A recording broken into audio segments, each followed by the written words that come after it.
Assalamualaikum warahmatullahi wabarakatuh. Selamat datang di channel Adi Panji Gumilang. Salam Pancasila. Alhamdulillahirrabbilalamin. Pertama-tama marilah kita bersyukur kepada Allah Subhanahu wa Ta'ala yang senantiasa memberikan kita nikmat berupa kesehatan, sehingga pada kesempatan kali ini kita semuanya dapat bertemu secara daring atau secara virtual menggunakan platform YouTube. Pada kesempatan kali ini, saya akan melanjutkan pembahasan materi PPKN untuk kelas 11 bab yang kedua. Topik yang akan saya bahas pada kesempatan kali ini yaitu tentang dinamika penerapan demokrasi Pancasila di Indonesia. Adapun pokok bahasan yang akan saya bahas pada kesempatan kali ini yaitu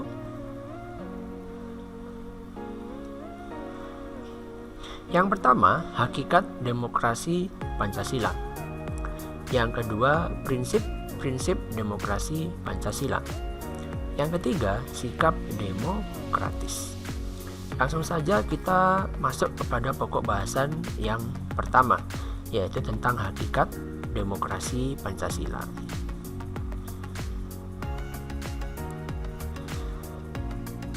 Indonesia itu merupakan sebuah negara yang memiliki ideologi khas yang dinamakan dengan Pancasila. Oleh sebab itu, demokrasi yang berlaku di Indonesia adalah demokrasi Pancasila. Seperti apa demokrasi Pancasila itu? Penjelasannya sebagai berikut.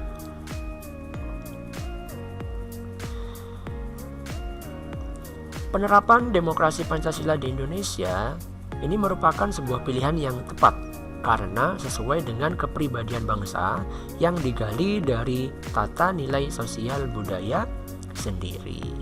Kenyataan tersebut dapat dilihat pada kehidupan sebagian besar masyarakat Indonesia yang menerapkan musyawarah mufakat dan gotong royong dalam menyelesaikan masalah-masalah bersama yang terjadi. Intinya, demokrasi Pancasila itu sesuai dengan kepribadian bangsa Indonesia.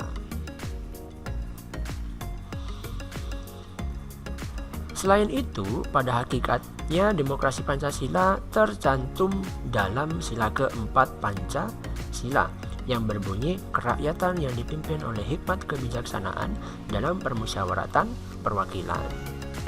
Rumusan tersebut pada dasarnya merupakan rangkaian yang utuh rangkaian yang bulat terkait erat antara sila pertama sampai sila yang kelima. Nah, hal ini sesuai dengan apa yang pernah disampaikan oleh Noto Negoro yang menyatakan bahwa demokrasi Pancasila adalah kerakyatan yang dipimpin oleh hikmat kebijaksanaan dalam permusyawaratan perwakilan. Ini sila keempat. Kemudian dilanjutkan yang berketuhanan yang Maha Esa, yang berperi kemanusiaan yang adil dan beradab, yang mempersatukan Indonesia, dan yang berkeadilan sosial bagi seluruh rakyat Indonesia. Nah, itulah tadi hakikat demokrasi Pancasila. Sekarang kita memasuki pokok bahasan prinsip demokrasi Pancasila.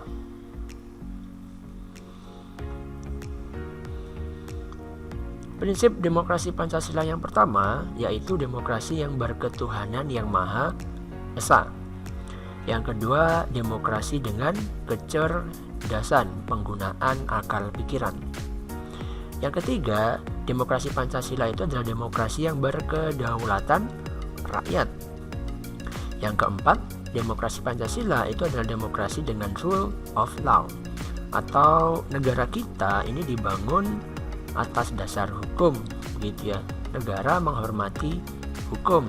Semua harus diperlakukan sama secara adil di depan hukum.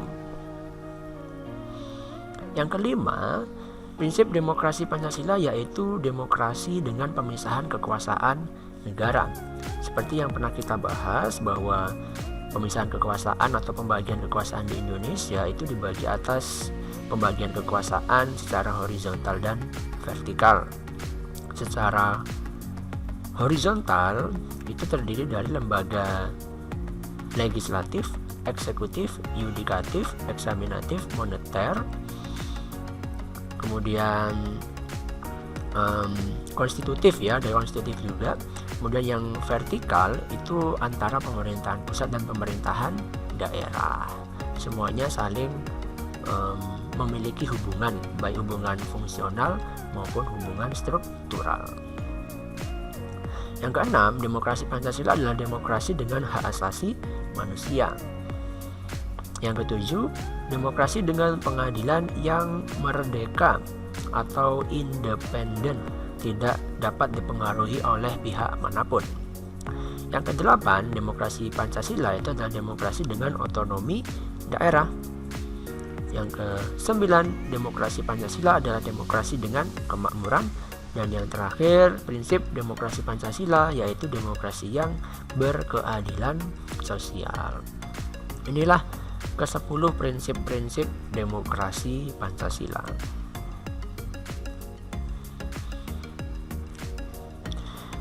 Selanjutnya yang akan saya bahas adalah karakter demokrasi Pancasila.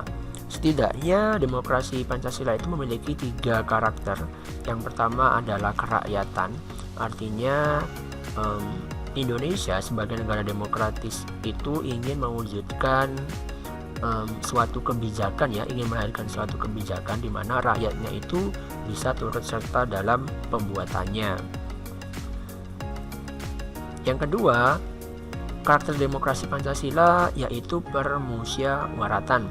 Artinya negara kita ini itu ingin mewujudkan sebuah negara yang dapat mempersatukan permasalahan-permasalahan perorangan maupun golongan. Yang ketiga, karakter yang ketiga yaitu hikmat kebijaksanaan. Artinya negara kita dalam pelaksanaan demokrasi Pancasilanya itu sesuai dengan nilai-nilai ketuhanan, nilai-nilai kemanusiaan, nilai-nilai persatuan, nilai kerakyatan, dan nilai keadilan. Inilah karakter dari demokrasi Pancasila. Selanjutnya, agar kalian lebih memahami bagaimana konsep demokrasi Pancasila, di sini ada ilustrasi yang bisa kalian baca. Seorang tukang judi mengatakan bahwa masalah judi adalah halal karena urusan judi merupakan urusan usaha manusia untuk mencari nafkah. Pendapat tersebut itu bijak dan benar menurut dirinya sebagai manusia. Tetapi, apakah kalian yakin bahwa Tuhan merestui perbuatan judi seperti yang dikatakan manusia tadi? Jawabannya tidak. Tuhan tidak merestui perbuatan judi, apapun alasannya. Kalau demikian, perbuatan judi tidak mengandung nilai hikmat. Jika demikian, maka bertentangan dengan nilai demokrasi Pancasila. Nah, berdasarkan ilustrasi tersebut, kita melihat bahwa demokrasi Pancasila itu ternyata memiliki nilai lebih jika dibandingkan dengan demokrasi di negara lain. Apa nilai lebihnya? Demokrasi Pancasila itu mengandung beberapa nilai moral yang bersumber dari Pancasila. Nilai moralnya misalnya persamaan bagi seluruh rakyat Indonesia, adanya keseimbangan hak dan kewajiban, kebebasan yang bertanggung jawab, dapat dipertanggungjawabkan dirinya sendiri, kemudian kepada orang lain dan kepada Tuhan, mewujudkan rasa keadilan sosial, pengambilan keputusan dengan musyawarah mufakat, dan mengutamakan persatuan nasional. Inilah nilai-nilai moral yang menjadi nilai lebih demokrasi Pancasila dibandingkan dengan demokrasi yang lain. Selanjutnya akan saya bahas sekilas berkaitan dengan perkembangan demokrasi di Indonesia. Jadi demokrasi di Indonesia itu diawali pada tahun 1945 sampai 1949. Demokrasi yang berada di periode ini dinamakan dengan demokrasi perjuangan karena fokus dari demokrasi pada waktu itu adalah untuk mempertahankan kemerdekaan. Selanjutnya pada tahun 1949 sampai 1959 berlaku demokrasi parlementer. Pada era ini terjadi 2 kali pergantian undang-undang dasar, yaitu Undang-Undang Dasar 45 diganti dengan Konstitusi RI dan Konstitusi RI diganti dengan Undang-Undang Dasar sementara. Di era demokrasi parlementer ini Tepatnya pada tahun 1955 dilaksanakan pemilihan umum yang pertama untuk memilih anggota parlemen atau anggota DPR. Pada waktu itu ada 4 partai pemenang dalam pemilihan umum. Yang pertama adalah PNI, yang kedua adalah Masyumi, yang ketiga adalah Nahdlatul Ulama, dan yang keempat adalah Partai Komunis Indonesia. Selanjutnya tahun 59 sampai 65 di Indonesia berlaku demokrasi terpimpin, diawali dengan dikeluarkannya Dekret Presiden 5 Juli 1959 di mana Dewan Konstituante itu dibubarkan dan kita kembali ke Undang-Undang Dasar 1945. Yang selanjutnya 1965 sampai 1998 berlaku demokrasi Pancasila yang sebenarnya ingin menerapkan konsep demokrasi yang sejalan dengan nilai-nilai Pancasila, tetapi dalam kenyataannya terjadi beberapa penyimpangan. Puncaknya pada tanggal 21 Mei 1998 gerakan reformasi menguap ya, sampai pada akhirnya Presiden Soeharto mengundurkan diri dan digantikan oleh Bapak Baharudin Yusuf Habibie. Nah, berikutnya demokrasi pada tahun 1998 sampai sekarang itu juga berlaku demokrasi Pancasila.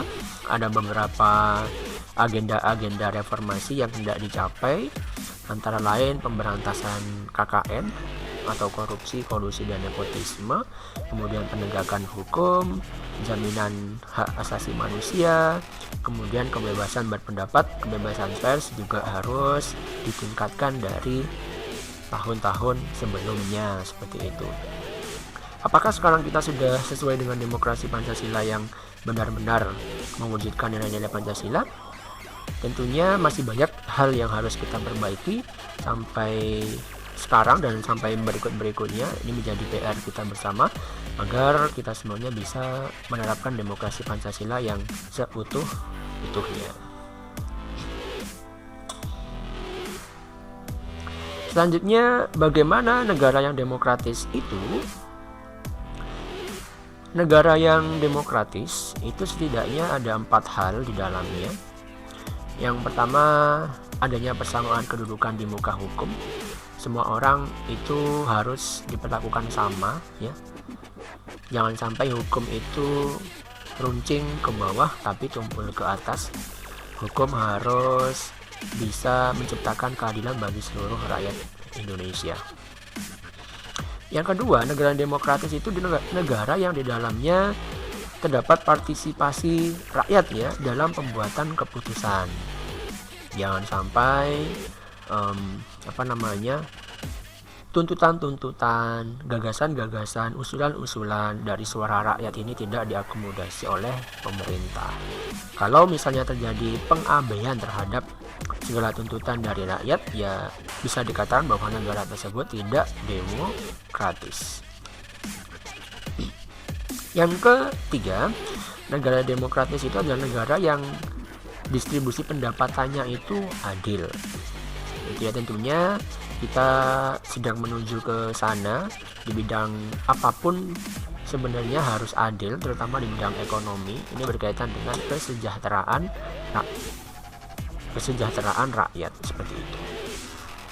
Yang keempat, negara bisa dikatakan demokratis apabila dalam pelaksanaan kehidupan sehari-harinya, baik warga negara maupun pemerintah begitu ya, sebenarnya memiliki kebebasan, tetapi kebebasan tersebut harus dapat dipertanggungjawabkan. Jangan sampai kita bebas melakukan sesuatu tapi kita melanggar hukum. Jangan sampai kita melaksanakan apa yang kita inginkan tetapi kita menghalangi orang lain untuk juga melakukan hal tersebut. Itu namanya kebebasan yang tidak bertanggung jawab. Nah, ini yang terakhir, bagaimana kita sebagai warga negara Indonesia bisa bersikap yang demokratis seperti itu?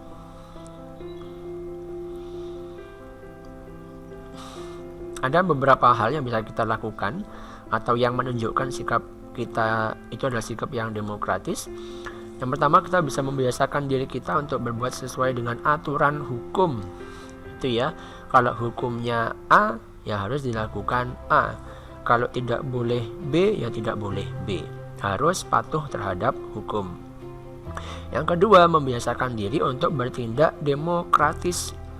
Ya, jadi jangan otoriter, jangan semaunya sendiri. Kita harus, misalnya dalam rapat, kita harus mau mendengarkan pendapat orang lain. Jangan sampai kita memotong apa yang ingin disampaikan oleh orang lain. Dan kita juga harus bisa menerima keputusan. Itu adalah contoh sikap-sikap yang demokratis. Yang ketiga, membiasakan diri untuk menyelesaikan persoalan dengan musyawarah. Ini jelas ya. Membiasakan diri untuk mengadakan perubahan secara damai, tidak dengan kekerasan.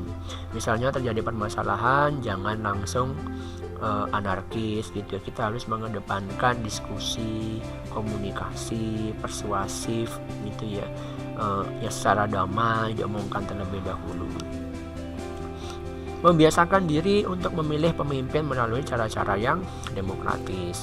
Indonesia sudah menerapkannya, yaitu dengan pemilihan umum, di mana seluruh rakyat Indonesia yang sudah ditetapkan menjadi pemilih, maka bisa memilih pemimpinnya secara demokratis gitu ya, dengan datang ke tempat pemungutan suara.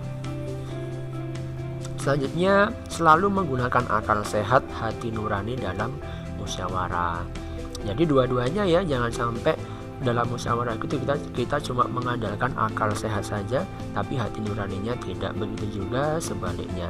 Tapi kalau misalnya kita menggunakan hati nurani, biasanya akal sehat itu juga akan mengikuti begitu ya, mengikuti apa yang dikatakan oleh hati nurani kita. Selalu mempertanggungjawabkan hasil keputusan musyawarah kepada Tuhan Yang Maha Esa, masyarakat, bangsa, negara, bahkan diri sendiri. Menuntut hak tetapi juga melaksanakan kewajiban. Yang seterusnya, menggunakan kebebasan dengan rasa tanggung jawab, menghormati orang lain dalam menyampaikan pendapat, dan yang terakhir, membiasakan diri memberikan kritik yang bersifat membangun. Jangan sampai membuli, jangan sampai mengucapkan kata-kata yang tidak baik. Kita boleh menyuarakan pendapat, tetapi jangan sampai menghina orang lain, karena itu merupakan sikap yang tidak baik. Begitu ya anak-anak semuanya, mari kita mulai dari diri kita sendiri untuk merubah sikap kita menjadi sikap yang bijaksana, yaitu sikap yang lahir dari penggabungan antara apa yang kita pikirkan dengan apa yang kita rasakan dalam hati nurani kita, yang pada akhirnya nanti akan mewujudkan suatu sikap yang bijaksana. Semoga bermanfaat. Silakan kalian bertanya kalau misalnya ada yang ingin ditanyakan. Tetap jaga kesehatan buat kalian semuanya. Selamat belajar. Wassalamualaikum warahmatullahi wabarakatuh. Salam Pancasila.